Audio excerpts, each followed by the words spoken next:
It is no longer a secret. The Ugandan government held Bob Njagi and Nicholas Oyoo for more than a month. President Museveni let the cat out of the bag on Saturday. Since we have got two Kenyans whom we arrested.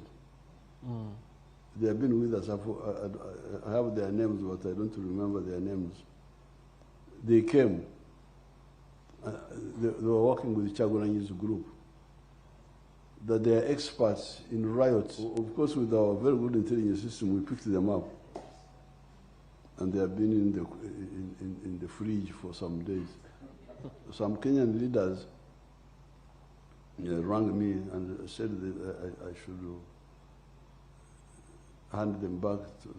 I should either put them in jail here or hand them back. Museveni claims the Kenyan duo was in Uganda to support the National Unity Platform Party NUP presidential candidate Robert Kyagulanyi in his presidential campaigns, an allegation that NUP has strongly denied.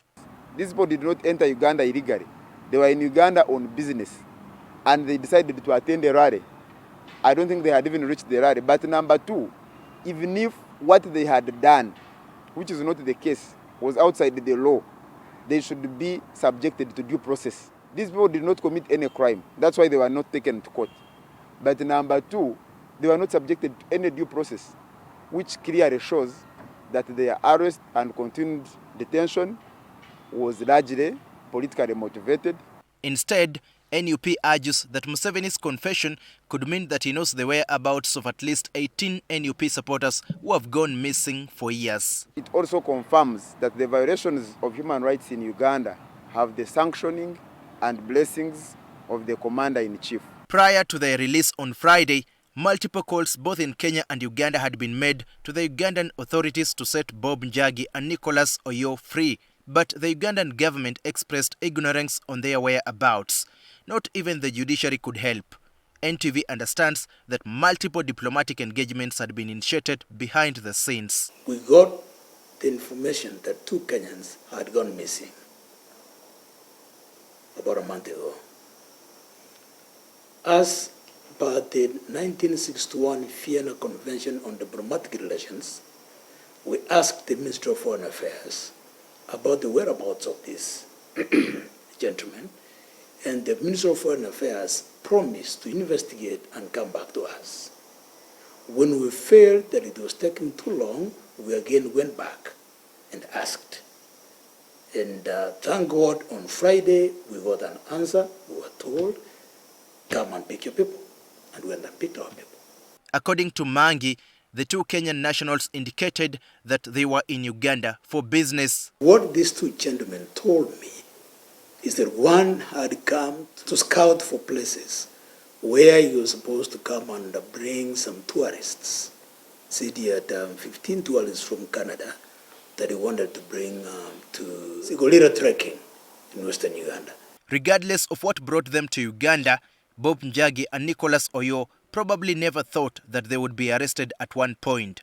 Kenya's Prime Cabinet Secretary and Secretary for Foreign and Diaspora Affairs, Musalia Mudavadi, in a statement said the two Kenyans were abducted by armed men in Uganda's capital, Kampala. Whereas the duo claimed they were in the hands of Uganda's Elite Special Forces Command, the Kenyan High Commissioner to Uganda declined to either acknowledge or refute this allegation.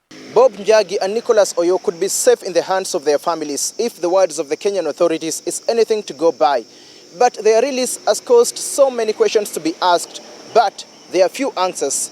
The Kenyan High Commission in Kampala has made it clear that this particular matter has been handled in the most diplomatic manner and that the relationship between Kenya and Uganda remains strong.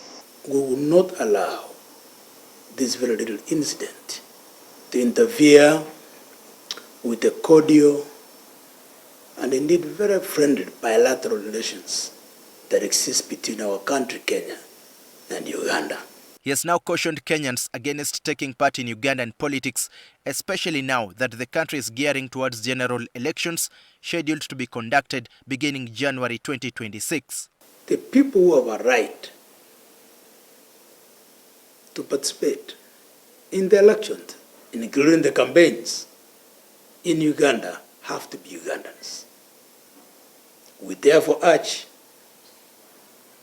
our brothers in Kenya to stick to politics in Kenya. If they want to participate in politics, let them play politics in Kenya. Let Ugandans play their own politics. I think each country has its own sovereignty and should be allowed to exercise that sovereignty as per the dictates of their constitution. But what is the impact of the state's action to the image of Uganda regionally and even globally? I think this matter causes us a double jeopardy. One, the foreigners may now fear to visit Uganda and to visit Uganda or freely move within Uganda. And that's why I say it jeopardizes the spirit of the East African community of free movement of people, but as well our international relations and image. There seems to be a sharing of these bad practices.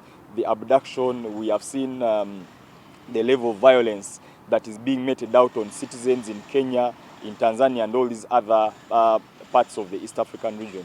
So I think for me, there's need for us to get back on the drawing board and ask the question, how do we want to really integrate as a region, as opposed to these bad manners that we are seeing that these three or even more heads of states seem to be borrowing from each other.